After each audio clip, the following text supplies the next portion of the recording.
Hello. हाँ হ্যাঁ বাবা, বলছি তোমার এই কারখানা আছে, হ্যাঁ গো, সেলাইয়ের কারখানা। हाँ হ্যাঁ, তো বলছে কাজ করছি, তো তা কাজের লোক লাগবে, হ্যাঁ বাবা। हाँ বলছি কাজের লোক লাগবে, কাজের। हाँ তা আমার একটু নাতি ছিল, পাঠাতাম বাবা। তা ওই কি কত মাইনে দেবা? वो মোটামুটি 12,000 টাকা দেবো। 12,000 একটু ধরে দিও বাবা, একটু ধরে দিও। বেশ বেশ তা বলছি ওই পাঠিয়ে দেবো তাইলে। ঠিক আছে। হ্যাঁ। তা ওই কবে পাঠাবো? যেদিন পাঠাবে কাল পরশু। কাল পরশু হবে না বাবা, কাল পরশু হবে না। কেন এখন ছোট তো এখন, ওই 1.5 বছর বয়স বাবা, 1.5 বছর।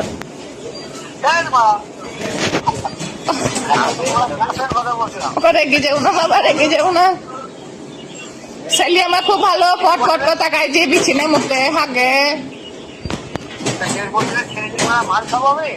মার খালে বড় হবে তো পাঠাবো যে। ও বড় হলে তুমি পাঠাবে। হ্যাঁ হ্যাঁ, বড় হোক, এখন 1.5 বছর বয়স। নাহলে তুমি এখন লটাপটি পড়ে যাবা, বিছিনে হেগি মুতে করে দিবে বাবা, খিচট করে দিবে। তাহলে এখন কি করতে হবে? এখন আর কি আবার করতে হবে, কিছু দাদুন দ্বীপ যদি পাঠাতে ভালো হইতো, দুধ মত কিনবা ছেলের জন্য। ওই 2,000 মতন অ্যাডভান্স দাও বাবা, 2,000। বেশ বেশ দেবো দেবো। হ্যাঁ, তা ভালো। অ্যাকাউন্টে পাঠিয়ে দেবে। না বাবা, তুমি দিয়ে যাইও, অ্যাকাউন্ট আর পাঠাইতে পারবো না, আমার অত নাই, না থাকলে দিতাম।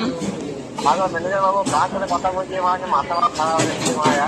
ও বাদ বাড়া ছেলে কে গো, ফোনের পাশে থেকে কথা বলছে। পাশে কথা বলছে যেগুলো দুধ ছাড়েনি আর কাজে যাওয়ার প্ল্যান করছো। তা ও আমার কাজ শিখবি না, ওকে হাতের কাজ শিখাইতে হবে না নাকি? ছেলে আমার কত ভালো ছেলে, পট পট করে তাকায়। ওই হাসিব ছেলের নাম রেখেছি, হাসিব।